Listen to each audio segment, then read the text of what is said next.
pas.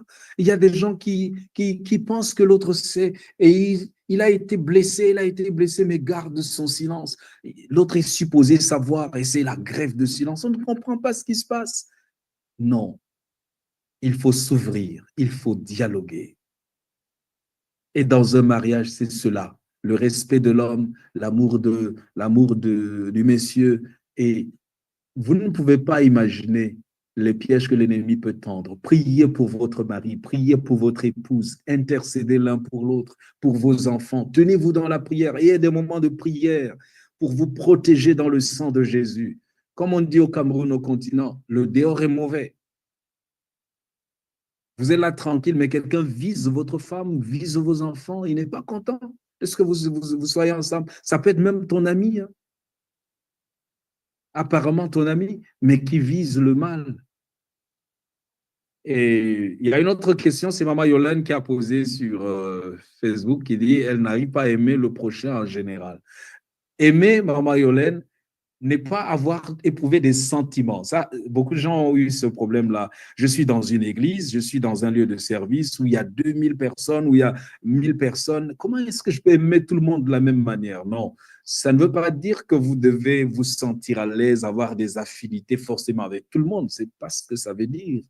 Aimer tel que Dieu veut ne veut pas dire avoir des sentiments ou bien des émotions positives ou avoir de la joie chaque fois que vous voyez quelqu'un. Non. Il y a des gens avec lesquels vous allez vous causer naturellement, le courant passe très bien, et d'autres personnes, vous vous saluez, il n'y a aucun problème. Vous n'êtes pas forcé d'avoir la même attitude vis-à-vis de Daniel. Je me sens à l'aise, je cause avec Daniel. C'est pas tu ne dois pas t'attendre à ce que j'ai le même engouement dans ma relation avec toi qu'avec Daniel au niveau de nos émotions, ou bien avec Nicaise, avec Michel, avec Eunice, avec Marianne, avec Othniel ou Ouattara. Non, nous avons l'amour qui est le principe, c'est ce qu'il faut avoir. Reconnaître en l'autre la valeur que Dieu a placée en lui, en elle, et qui fait que Jésus est venu se donner pour sa vie. Reconnaître en lui un enfant de Dieu. Ne pas le mépriser, lui venir en aide s'il est dans le besoin. Donc, c'est un amour-principe, ce n'est pas un amour-sentiment. Si c'est un amour-sentiment, alors ce n'est pas de l'amour. Donc, c'est ce que je peux dire. Donc, toujours dans le chat sur Graines de Sénévé, nous avons cette autre question. La cause de mes problèmes la plupart des temps est due au fait que je suis très colérique. Comment puis-je sortir de cet esclavage de la colère? Ça, c'est un problème très simple et facile.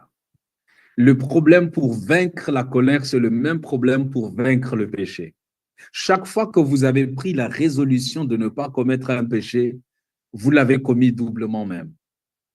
Alors, où se trouve le secret? Le secret de la victoire sur les accès de colère se trouve dans les rencontres qui précèdent l'aurore. La prière du matin, notez ça très bien. La prière d'abandon avant que vous ne sortiez de votre maison, avant la prière familiale, avant la vigile matinale, vous devez avoir une prière seule à seule avec Dieu. C'est au cours de cette prière que vous répandez votre âme devant Dieu, que vous lui racontez toute votre misère face à ce problème. Seigneur, je suis colérique. Je vais sortir aujourd'hui. Si tu ne me retiens pas, Seigneur, je vais encore déshonorer ton nom. Mais par ta grâce, donne-moi la force de tenir. Sans toi, je ne peux rien. Je te donne mon cœur. Je suis l'argile, tu es le potier. Donne-moi la forme qui te plaît. Quand vous le faites, chaque jour, je dis bien chaque jour, pour les problèmes, vos faiblesses que vous connaissez. Et je profite de cette occasion pour répondre au problème, à la question de l'un d'entre vous que j'ai eu à lire entre-temps, c'est Othniel. Il dit comment faire lorsqu'on a tellement parlé à propos d'un sujet que son partenaire ne semble pas comprendre ou dit avoir compris, mais ne change pas d'habitude et qui vous dérange. C'est que vous ne pouvez jamais changer votre caractère et vous ne pouvez pas vous attendre à changer l'autre. Puisque si vous êtes honnête, vous n'avez pas réussi à changer votre défaut. Comment espérez-vous que l'autre puisse changer? Si l'autre n'a pas compris, demandez à Dieu de vous changer vous-même. En fait, vous avez besoin d'être changé pour que votre cœur soit plus patient, plus compréhensif. En sorte que ce que cette personne fait, ça ne la dérange pas. Mais c'est vous que ça dérange. Pourquoi? Parce que votre cœur n'est pas disposé. Il faut donc que vous ayez le cœur de Dieu, un cœur patient, que vous ne soyez pas égoïste pour exiger qu'il fasse ce que vous voulez. C'est ça, en fait. Et c'est chaque matin qu'on présente à Dieu ce genre de choses.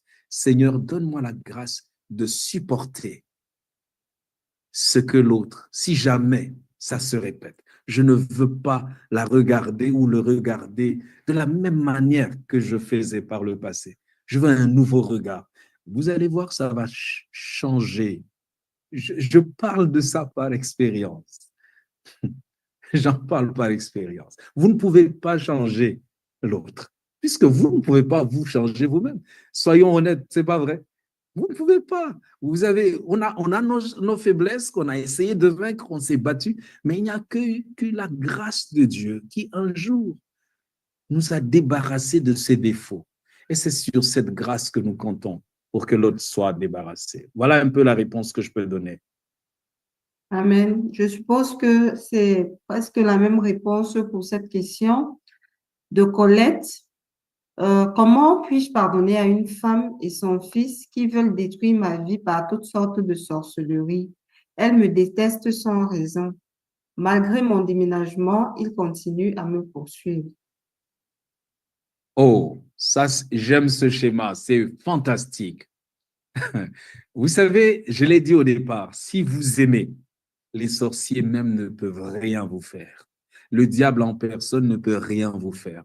Et justement, pour qu'ils vous mettent dans les conditions de vous avoir, ils vous font apparaître un tout petit peu leur tactique pour vous faire savoir que c'est eux qu'ils font justement pour vous énerver. Et plus vous vous mettez en colère, vous leur en voulez, vous nourrissez la haine, plus vous devenez une proie facile.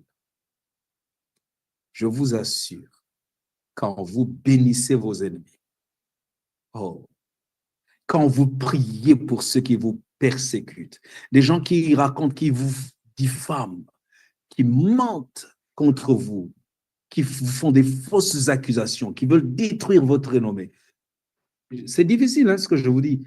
Il faut avoir connu Jésus, le pardon divin, pour vraiment se tenir dans l'amour et prier pour ces personnes. Demandez à Dieu de les bénir. Vous savez, la puissance qu'il y a dans l'amour, vous ne pouvez pas imaginer. C'est une dynamite. Il n'y a aucune force dans ce monde qui dépasse la force de l'amour. Peut-être que tu ne le savais pas, mais je veux te dire, l'amour détruit les forteresses de Satan. Mon frère, ma soeur, les gens te cherchent, Noise, ils te racontent, ils font des choses contre toi dans la sorcellerie. Bénis-les. Oh, bénis-les. Prie pour ces personnes. Demande à Dieu de se révéler. Demande à Dieu de bénir leurs affaires. Demande à Dieu de leur donner la longévité, qu'ils ne meurent pas sans avoir rencontré Jésus. Et vous allez me dire, mais vous ne pouvez pas le faire si vous ne connaissez pas Jésus. Vous ne pouvez pas le faire si vous n'avez pas expérimenté le pardon à la croix du Calvaire. C'est ça la réalité, mais je dois vous le dire honnêtement. Amen. Amen. Merci, merci encore. Voilà, nous avons encore d'autres questions. Ici, sur le chat de Graines de Sénévé, où il est Ernest qui pose la question, qu'est-ce qu'il faut faire en cas d'incompatibilité sexuelle? Et Mbango qui pose aussi la question, que faire d'un mari qui n'a pas encore donné sa vie au Seigneur? Doit-on continuer de prier pour lui ou le regarder simplement? OK? J'aime bien ces questions. Je vais commencer par qu'est-ce qu'il faut faire en cas d'incompatibilité sexuelle? Ernest, quand on parle d'incompatibilité sexuelle, de quoi s'agit-il? Peut-être je ne comprends pas bien, mais j'entends par incompatibilité, à mon sens, hein, incompatibilité sexuelle, ça veut dire que la personne est intéressée par le sexe et l'autre n'est pas intéressé. C'est ce que ça veut dire peut-être, par incompatibilité. Ou bien la personne a une tendance homosexuelle, ou je ne sais pas ce que vous appelez. Mais je peux dire une chose. Dans chaque crise, dans chaque conflit, dans un foyer, quand on sait pouvoir compter sur Dieu, quand on sait pouvoir consulter Dieu dans sa parole, il a toujours une issue qu'il nous donne. Il y a toujours une grâce particulière qu'il accorde à ceux qui viennent lui poser un problème par rapport au mariage. Quel que soit le problème, je peux même dire qu'à la base, parce que c'est généralement l'incompatibilité d'humeur que les gens évoquent, généralement pour justifier le divorce.